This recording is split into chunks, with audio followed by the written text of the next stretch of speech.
So again, I want to thank you all for your patience and also want to welcome you to the session once again.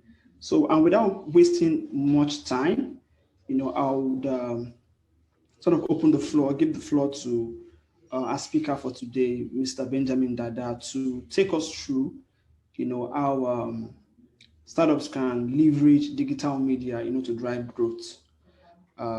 Yeah, so Mr. Benjamin, you have the floor, sir. Thank you so much for joining us once again. Thanks, Nsembo. And it's been a long time since we spoke and connected. It's good to hear your voice. Hi everybody. Hope you're well. Thanks for joining this session. I had to join this session because of my friends at Lead Space and Passion Incubator. But currently I lead country expansion for a fintech called Stitch. And prior to that, I founded like a media company that shares news, insights, and analysis about the African tech ecosystem. Today, I'm not going to be doing too much of speaking. I want us to have more of like a conversation. So I'll just share, some thoughts around digital media, some misconceptions people have, and try to explain a few things and how you could leverage it. But the bulk of the session should be about questions. It should be about, things you've tried to implement at your startup, but you're finding it a bit difficult. On the other hand, I have one of my colleagues here. We've been friends and colleagues in the industry for like 2-3 years. His name is Daniel Inyonda. He's currently the acting editor-in-chief of Benjamindada.com. So I'd also put him on the spot to share some of his thoughts around what makes a story newsworthy, and other things around content marketing. All right. That being said, what's digital media? So if you're a non-marketing founder, I think that should be a thing, because many people focus on non-technical founder. People don't talk about non-marketing founder. But yes, if you're a non-marketing founder, when you hear digital media, what comes to your mind? Feel free to share your answers in the chat section so that we can make this a bit interactive. When you hear digital media, what are the things that come to your mind? Everyone can just say something on chat.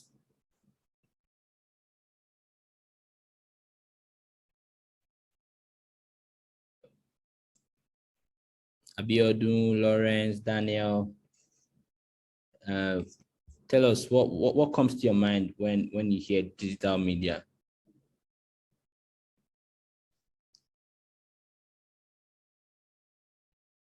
Media on the digital space. Okay. Thank you, Abiodun. Marketing. Okay. Thank you, Lawrence. Ibukun, Johnstone, Raji. You guys, please, let's participate so that this can be more engaging. Emmanuel, Dara. Thanks, Nsembo. Social media, online publications. Emmanuel says Tech Point, Tech About, nice one. And Dadaben blog, of course. Moyo says marketing. Correct. So I wanted to do this short and succinct survey to show you guys that digital media is more than marketing. For many people, it's really about for many people, they think of digital media as social media. Some people think of it as online marketing, but digital media is literally media in the digital space, like one of the people that answered said, right? So what does media mean? That's something we need to explore. And then we can speak about what does growth at a startup mean, right? Because growth is now like a buzzword for many startups. Everybody is hiring head of growth. There's growth lead. At some point, I wanted to even be growth lead for one startup. Thank God I changed my mind. But generally, like, what does growth mean at a startup? Just two people and I'll move on. What do you think growth means at a startup? Or what do you think people refer to when they say growth at a startup?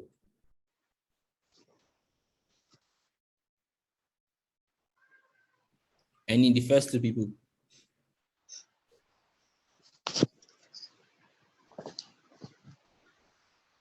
Increase user base and revenue. Thank you, John Stone. One more person, please.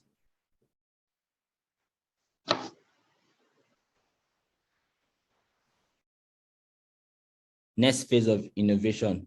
Absolutely correct. So growth at a startup can mean different things, but there is a framework that helps many people to think about growth, right? And we'll explore that. So now let's start with digital media. The best way, or the way I like to think about digital media, is by breaking it down into three types, right? And those three types are called owned media, earned media, and paid media. Now, these are like the three different types of digital media. I'll give you examples for sure, but I want you guys to begin to connect the dots around, oh, where does a press release fall under? Where does a sponsored post fall under? When somebody gives you a review, where does it fall under, right? So essentially, the definition we'll go with for today on digital media is any media efforts that is electronically mediated. So, that means it's served either over the internet, or is accessed via a smartphone, or is accessed via a desktop. And media in this case means communication. So either from one to many, which is like from a company to a bunch of people, which is like an audience, right? So communication in different formats, it can be video, it can be text, and that's what media means. So I told you guys that we're going to talk about it in three major sectors, as I like to call it: owned, earned, and paid. Many people, when thinking about media for their startups, either because of budget constraints, they don't like talking about paid media, and also because sometimes paid media always looks like it was bought. So let me define what owned media, what earned media, and what paid media means. So owned media is when you're sharing or you're communicating to an audience on platforms that you own, right? So for instance, as a company now, most people have a blog.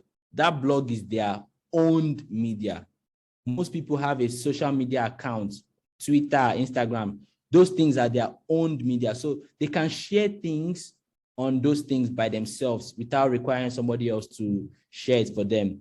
Now, one characteristic is that owned media is, quote unquote, not paid. So it's free, even though technically it's not free, because you need to hire people that will do it and you're paying those people salary. But in the industry, we just say owned media is free because, you're doing it, you're not paying anybody to do it, or you're not doing any pay-per-click or anything that most people do within the paid media space. So anything you share on your platform is owned media. Now, earned media is anything people share about you without you orchestrating it, right? So earned media, an example is like word of mouth marketing, right? An example of owned media in this case is like, when your company is expanding to another country, or when you're releasing a product and you decide to write a product launch or a product update, or if you're writing a PR about, Stitch has expanded to Nigeria and it's on your Stitch blog, that's owned media. An example of earned media is Tech Cabal or Dada Ben blog saw that your announcement and they decided to write about it because they were already doing a series on fintech expansion in Africa, and this one comes in neatly, right? That's an example of earned media, right? You earned it by the activity you carried out, by the work you've done. Another example is review. Even though most times now people always orchestrate all these reviews, they'll go and pay somebody to do reviews. But anytime somebody gives you a free review, say, I love Paystack, right? And Paystack did not pay for that thing. That's earned media for Paystack. So they earned it by, how great of a culture they've created for their employees and all those kind of things. Now, paid media is anything that you pay for, right? And the fact that you pay for it doesn't make it bad, doesn't make it less effective. You just need to know when to deploy it. And of course, within your budget and within your capacity. So an example of paid media is you've done something great, like, you've partnered with Central Bank of Nigeria to build, like, let's say, more banks in Nigeria so that it can drive financial inclusion and stuff like that. And you don't necessarily want people to change the narrative, right? You don't want somebody to go and say, XYZ company or Benjamindada has partnered with Central Bank. They will now be fighting for president of Nigeria, blah, blah, blah. You don't want that. So you're just saying, business day, Tech About, Nairametrics, Benjamindada blog, take this press release, right? Put it as we gave you on your platform, right? We don't want any interference. And you can make it a sponsored post, or if you sign 10 years as your ambassador and you want people to talk about it, you can say, you know what, from my marketing budget, so to speak, I still have money for like press release or sponsored posts on several platforms. Take this news and run with it. So paid media is typically what you pay for. Another example is performance marketing. Performance marketing is around like, oh, you want to pay per click, or you want to pay per performance of your media activities. So it can be a pay per install, pay per click, pay per whatever. Many people in the lending space, they tend to do this kind of thing. So they'll advertise, oh, come and get 50,000 naira from us in 3 minutes, blah, blah, blah. If somebody clicks on it, right, through like all this Google AdSense and stuff, right, then they will pay Google for that visibility. So those are the three media components, and they can all work very complementarily, and they are very effective depending on how you deploy them. Now, that being said, what are the formats in which you can produce media, and how can you leverage on your newfound knowledge about the different sectors or different components of media to drive growth for your startup? So remember, I told you I wanted to define growth for you. Now, growth is literally, you can use a framework to think about growth. One is like acquisition, or you can even start from awareness. How do you get people to be aware about your product? How do you get them to be aware about your startup and your company? Now that they're aware, how do you acquire customers, right? So for awareness, for instance, your strategy might be, oh, let's go to an event, let's pay for a speaking slot, or let's pay for an exhibition slot.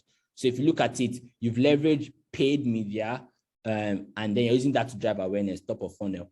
Now you go, how can I acquire customers? You then say, oh, okay, for everybody at this event that signs up for my products, you get 2% discount, right? So that's another way you're leveraging your paid media to drive growth for your startup. Okay, you've done acquisition. How do you drive retention? So now you're saying, okay, the way I will drive retention is to keep my customers engaged. So I'll be sending them product updates. I'll be sending them freebies or whatever, but basically anything that means you can keep them engaged. So different products or different startups have different engagement metrics. For like a Facebook, or for like anything that has to, for like a blog, for instance, an engagement metric is how long are people spending on your site. It could tell the company that, oh, what you're producing on your site is insightful, people are really digesting it. Or it can also mean how many people are viewing your articles per month. That's an engagement metric. But for a product, it can be how many times people open Facebook app in a month. I know recently Facebook had like some part of their share capital or capitalization shaved off because of the news that their daily active views reduced. I think it was daily or monthly, one of Facebook's key metrics, right? So this was the first quarter when it reduced, and that sends the market into like a frenzy. So essentially, part of growth is how do you keep people engaged? Then how do you get them to refer people, right? How do you get the people that you've engaged? How do you get them to refer people? And word of mouth marketing is an example, which is like under earned media. You can also do all these referral campaigns and stuff like that, and then you share them via different channels. So I'm trying to show you how these things are very intertwined, right? And you need to first take a step back and think about, okay, what strategy should I be driving, and what are the components that will bring this strategy to life, right? So growth is essentially thought across, awareness, acquisition, engagement, referral, and just happiness and stuff like that. So when you're thinking about digital media for growth in your startup, always think about the full spectrum. One emerging theme for, will I say, owned and earned media is something in content marketing, right? And recently somebody published an article said content marketing is dying, that thought leadership is leading. All join. Thought leadership is part of content marketing tactics, right? So what content marketing does is, instead of always trying to push your product, you start pushing opinion forming, right? So what that means is, instead of trying to sell, oh, come and buy 2 air fryers, right? The air fryer is good, it's powerful, it works.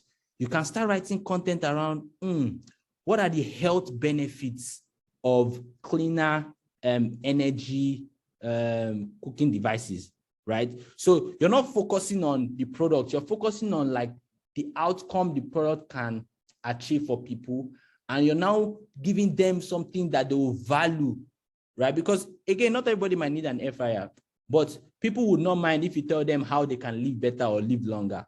So content marketing is always thinking, how can I create the right type of content that will cut across not just my customers, but people that are even just enthusiasts or interested in, this field or this space, right? So one example is Stitch, for instance. We put out an infographic on an anatomy of the Africa fintech stack.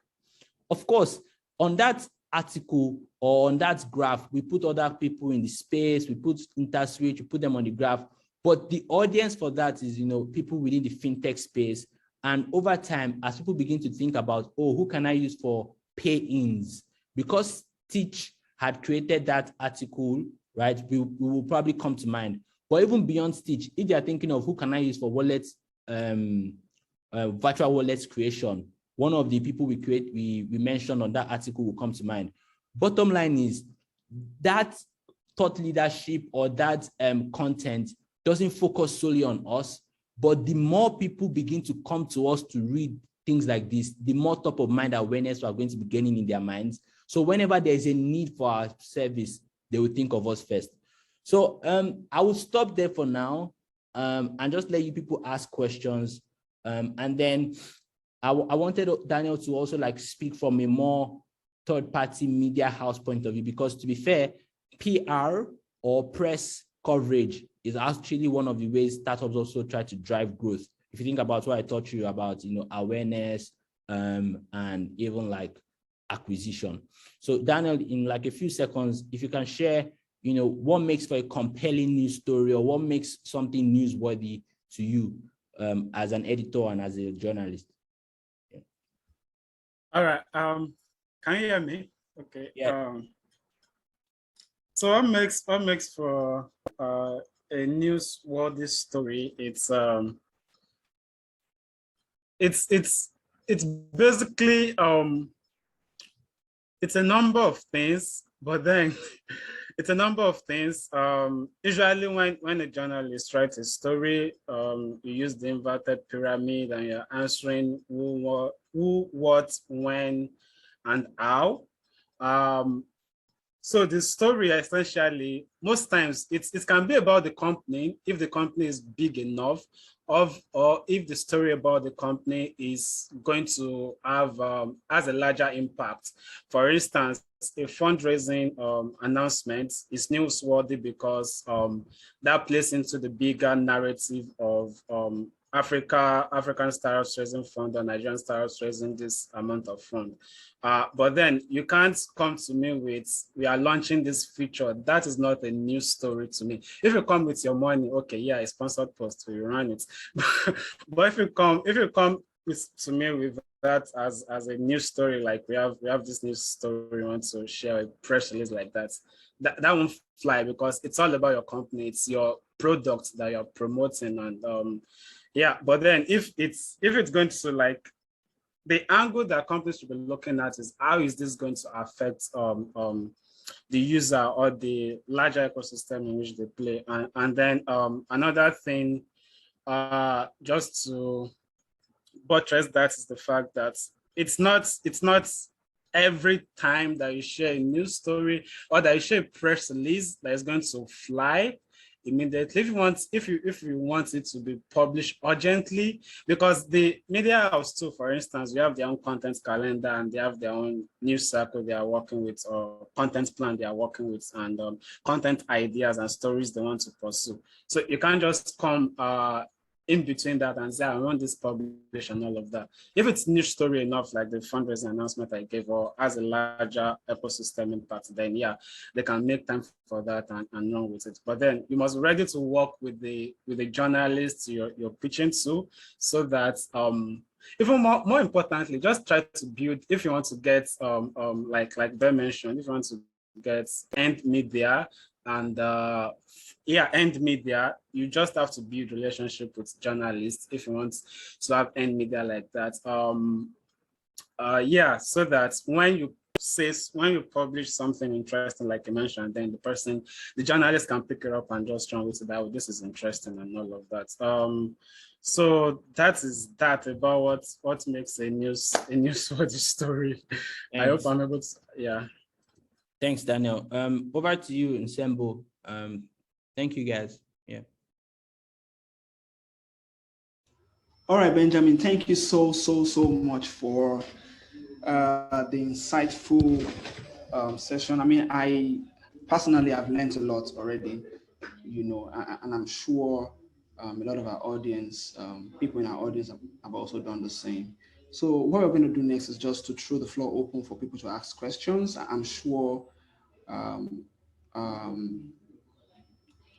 listeners have questions for Benjamindada and then Daniel. So please, if you have questions, kindly type them up in your chat box and share so that Benjamindada can, answer each one of them, right? So we are waiting for your questions. Please do that as quickly as possible so we can sort of answer them immediately and then, wrap up the program.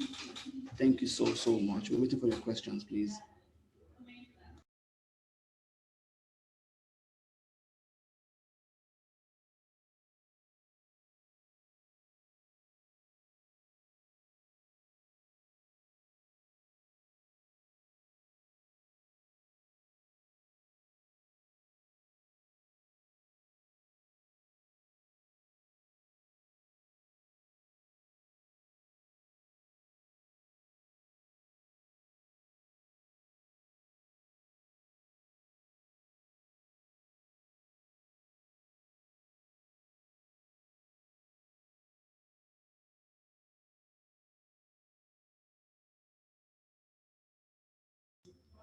All right, we don't see any question yet. So, I mean, if you don't mind unmuting and asking the question, I mean, that will be fine also.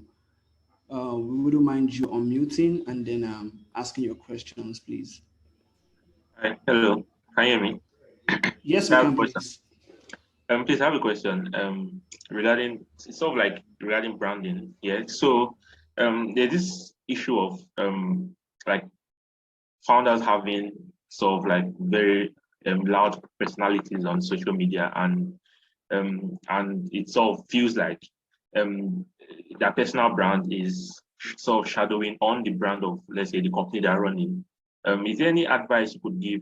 Because I mean, sometimes, okay, let me use myself as an example. Sometimes I'm not so loud, I'm usually quiet, and people tell me, well, you're supposed to be vocal enough so people know who you are. And at the same time, I feel it doesn't really matter if it's the startup that gets recognition, not the founder.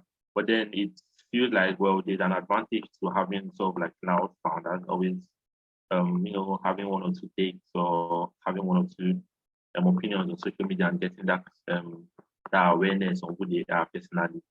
So is there any advice you could give, or if, like, let's say, your own personal preference on how the founder could balance the two? That's a very fantastic question. What's your name, sir? Davidson. My name is Davidson. Okay, thanks.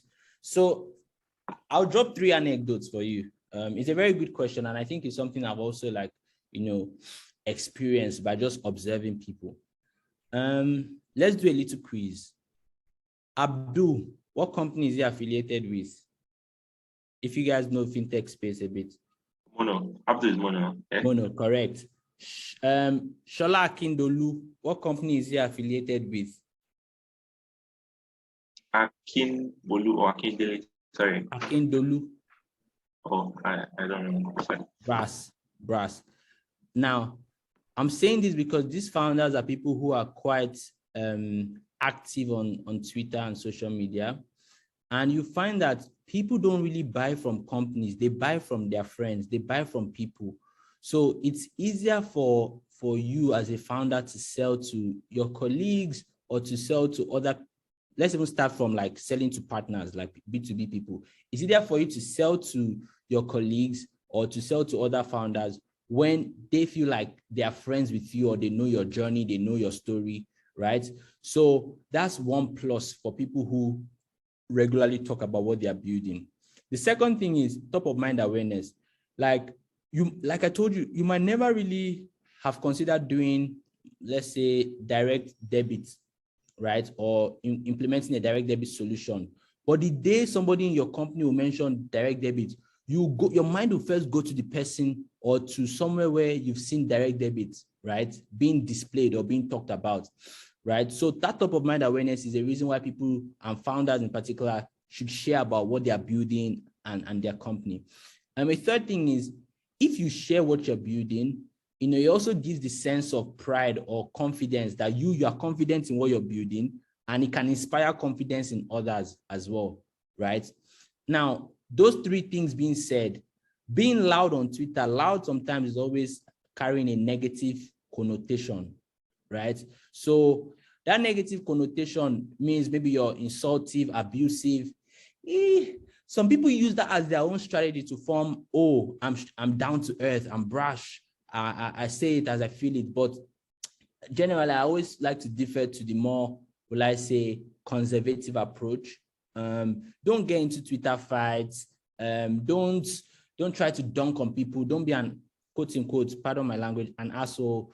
Like, speak about your work, speak about what you're building, speak about what's exciting you, what you're reading, what you're learning. Let people know that, oh, this guy is learning something in open banking space. I can form a community with him. I can form a clique with him. I can banter with him on that. Share pictures, share demos of what you're building so that whenever somebody's thinking about, a service you offer, you will come to mind. But except if you're trying to build a brand as someone that is, very abrasive, right? I'll say, like, as much as possible, just do the lighter things. Don't go for fights. Some people have used outrage as a strategy, and it's not like my own style personally, right?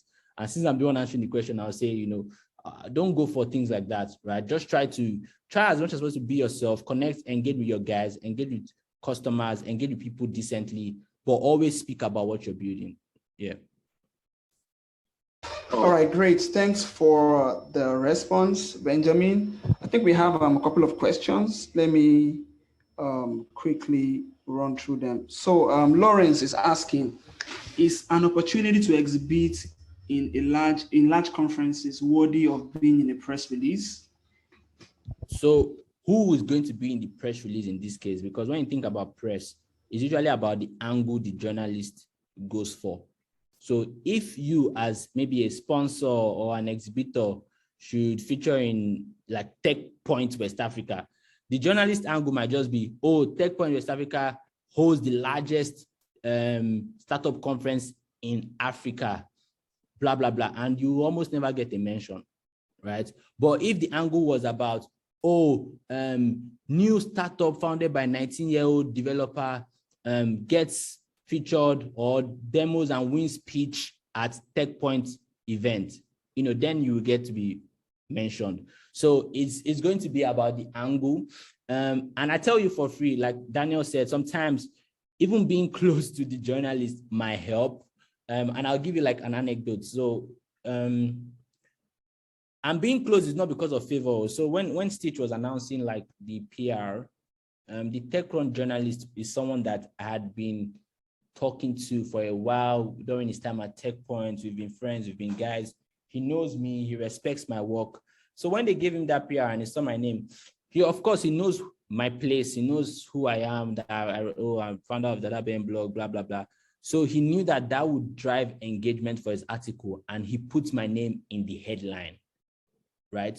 So now this goes back to the point about, what's the angle? Journalists and most people that do media, they're looking for what would drive the most clicks, what would drive the most engagement and stuff.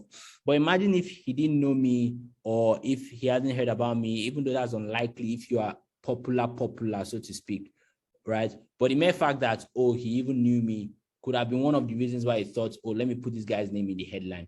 So if you do exhibit at a large conference, leverage your own media to speak about your exhibition, leverage social media, leverage your blog and say, oh, Stitch Nigeria was one of the panelists at Tech Point events, right? So if they won't write about you, you write about yourself and publish it. And then you can start thinking about, distribution. Who would you send it to and how do you get more people to see it?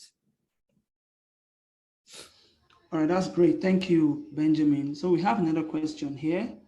Moyosori Agbola is asking, please, can you explain more on content marketing? So I think what he's asking is maybe how content marketing ties into, growth for your startup. Yeah. Okay. So I'll tell you, marketing is about shaping opinions, right?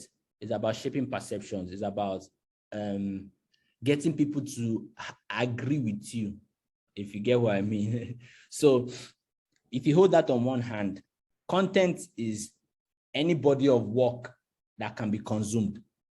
So now hold that on the second hand.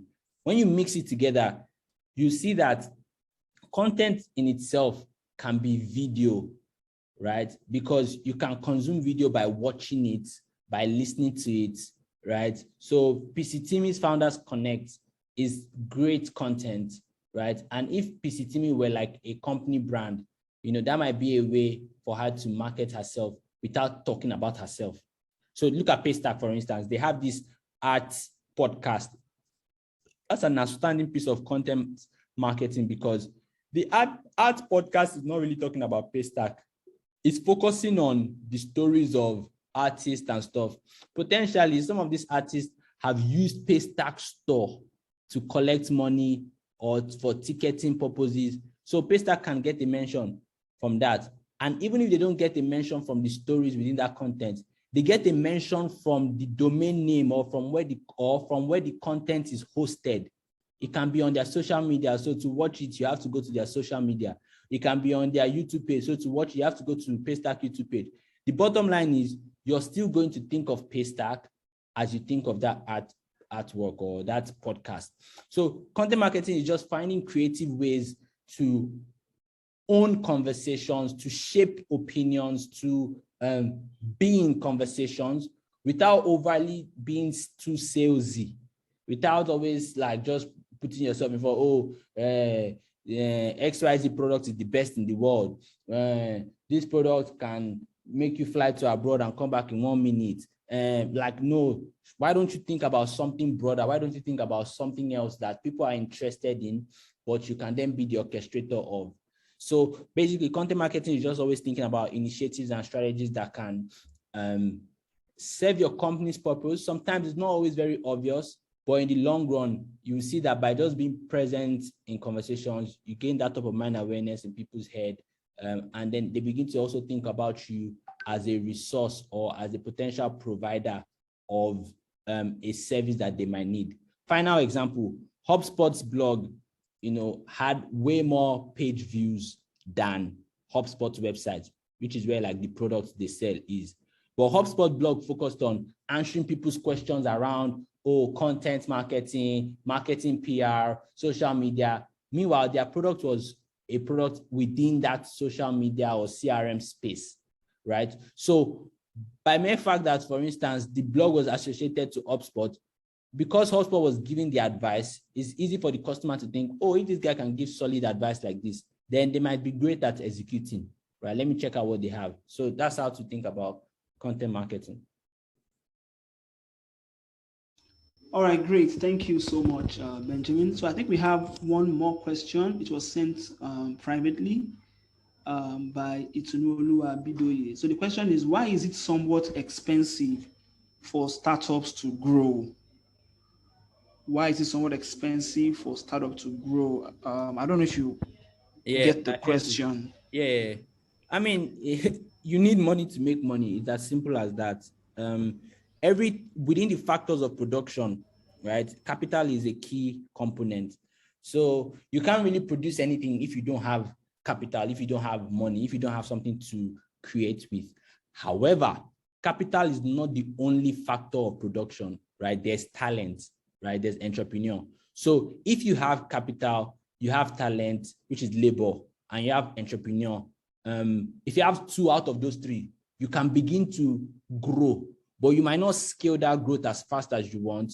You might not reach the markets you would like to reach in record time, right? But because you as the entrepreneur, you are in that company and you've been able to convince 1 or 2 other people to join you on that journey by either paying them a salary or selling a vision to them, you guys will grow, but you need capital to accelerate that growth.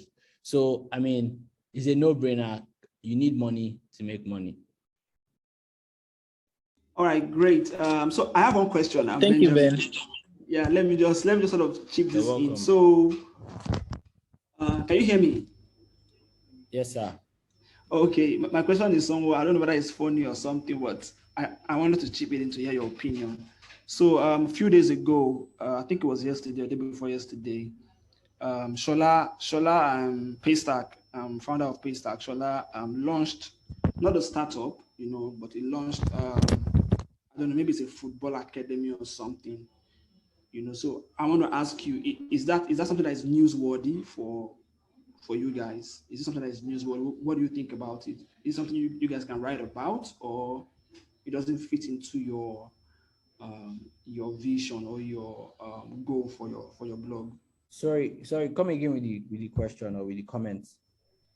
Yeah, so I said a couple of days ago, Paystack's founder Shola Akinla, they launched something. It's not really a startup, Yeah, but it's something that sort of would affect that will affect not just the people within Lagos or the tech space, but the larger community, Nigeria as a whole. If I can say that. So I'm asking, is that something that is newsworthy? Good question. Good Yeah. question. So there are two ways to answer that question. Now, each publication typically has their beats or what they focus on. So it can be newsworthy to a sports media site or to like a sports affiliated site if you take it from the main message, which is, Sporting Lagos is being launched. It can also be newsworthy to a tech company because the person that is like the supporter or driver or pusher or promoter is a tech personality, a prominent tech personality. So the fact that Shola of Paystack that they sold for 200 million is the one that launched this thing can be newsworthy to like the tech ecosystem. So absolutely, I think is newsworthy, at least from my vantage point as like a tech startup reporter, because of who Shola is and who some of the other people on the board are.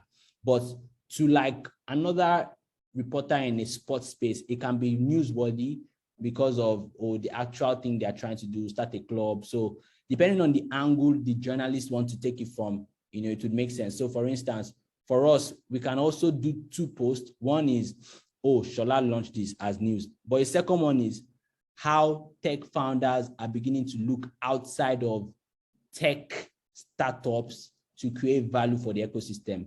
And then we will now mention Shola's Sporting Lagos as an example of that. And then we can say, look at Inyaboyeji, he's also doing Talent City, which is not essentially a tech startup, but is going to be supporting the ecosystem. So there are different ways to spin it. But yes, I think it's newsworthy. Great. Thank you so much for taking time to answer that. I think someone else has a question. I don't know, Ibukun Ilesomi, I think she's raising her hand. Yes, I have a question. Good All right. afternoon. Great. Please go ahead. Okay, thank you. Benjamin, I just have a question to ask. When you send out press releases to media houses and you don't get a response, is it advisable to follow up on it? And if your answer is yes or no, how would you advise to go about it? Thank you. Yeah, good question. So the thing is that most times when you're reaching out to a media house, you're either reaching out to like a generic email. So you're not really sure, 1, who will see it, 2, whether it will even be seen because it can go to spam. So what I would say is let's solve the problems. Who will see it? If we can find a journalist within that tech media house, it will be better for you to send the email or send the press release to the journalist and then CC the generic email.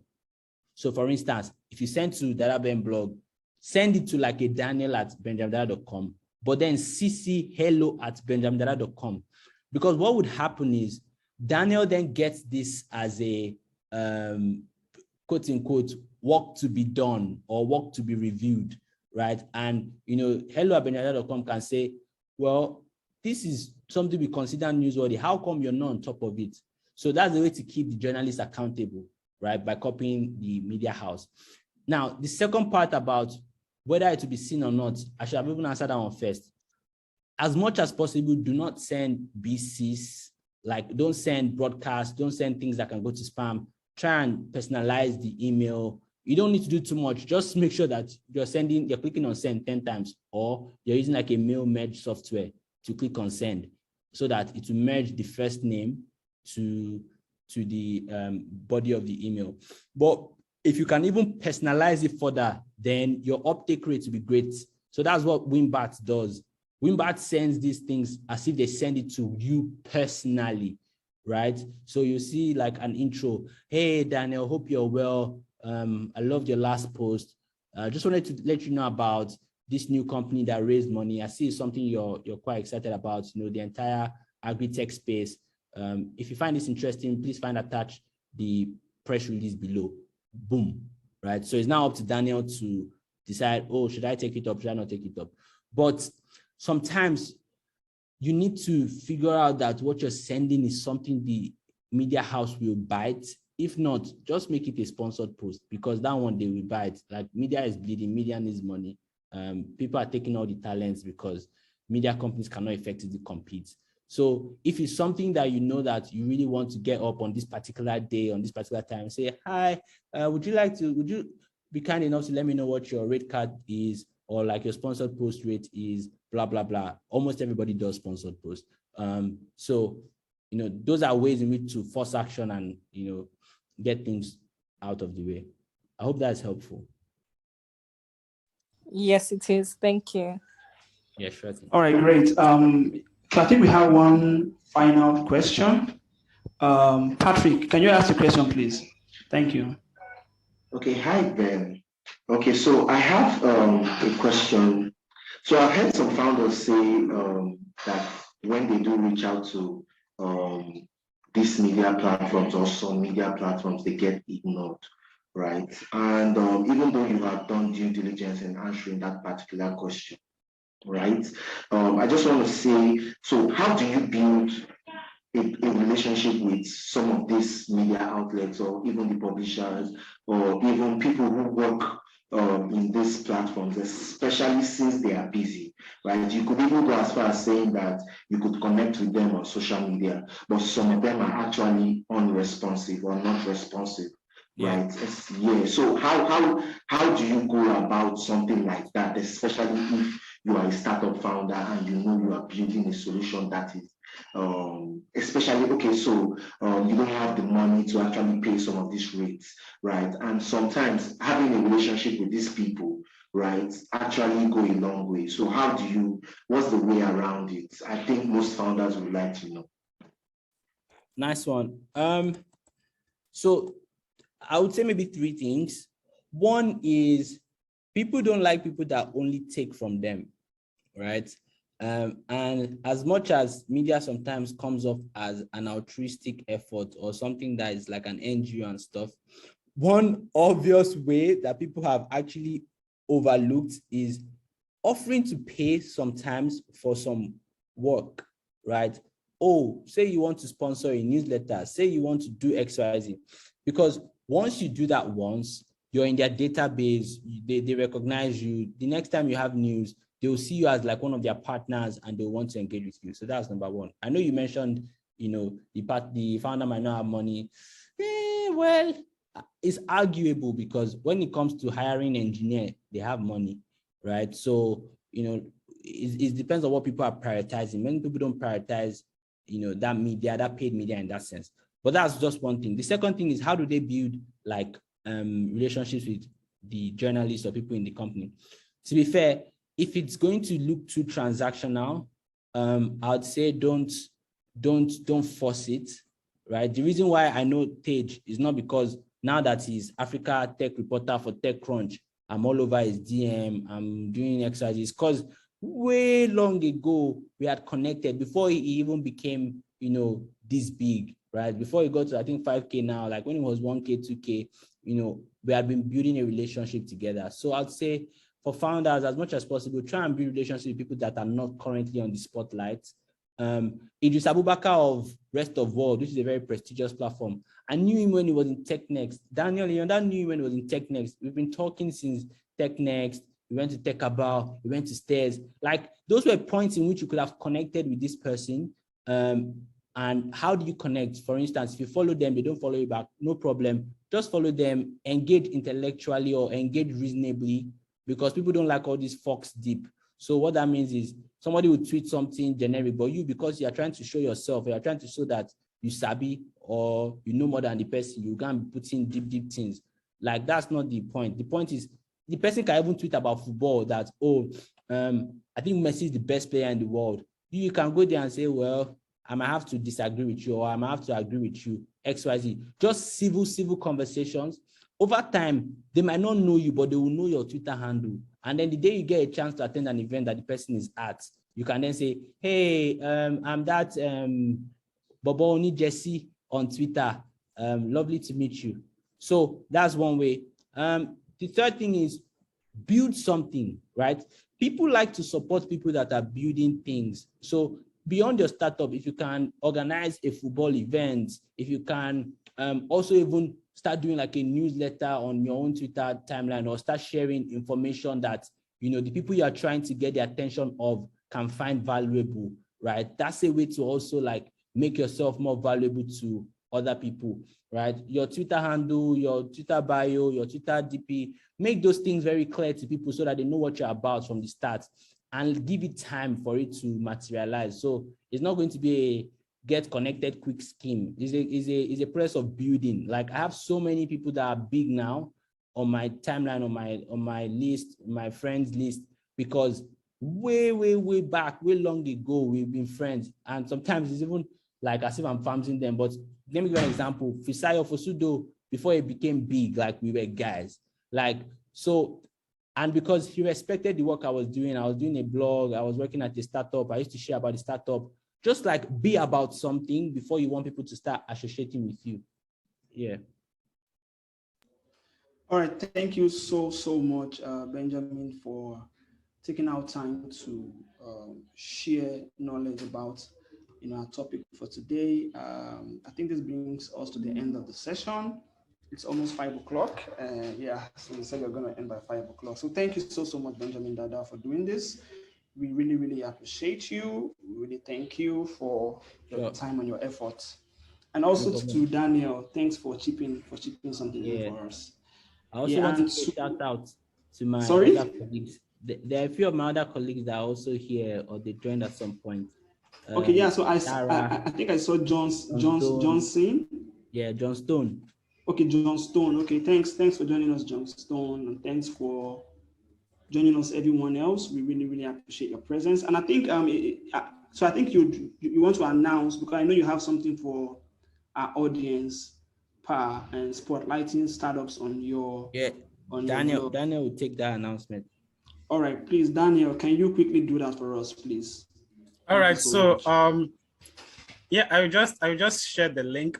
So basically, the link, you fill the form and then you submit your pitches, and then from there we will pick 3 startups to feature. So let me just share the link. I think I just shared it. Oh, I think Patrick has it on, can share the link. So yeah. All right, thank you so much. So for our listeners, just like Daniel said, if you want to get featured on Benjamindada's blog, kindly click the link and just answer the questions. and they will get back to you if you're selected. Yeah. So thank you once again for joining us for today's edition of Epic Hour. We really appreciate your presence. And of course, we invite you for our subsequent editions. Thank you, and Right, guys. enjoy Bye. the Thanks, rest of your Moyo. day. Thanks, everybody. Bye. Yeah. Bye.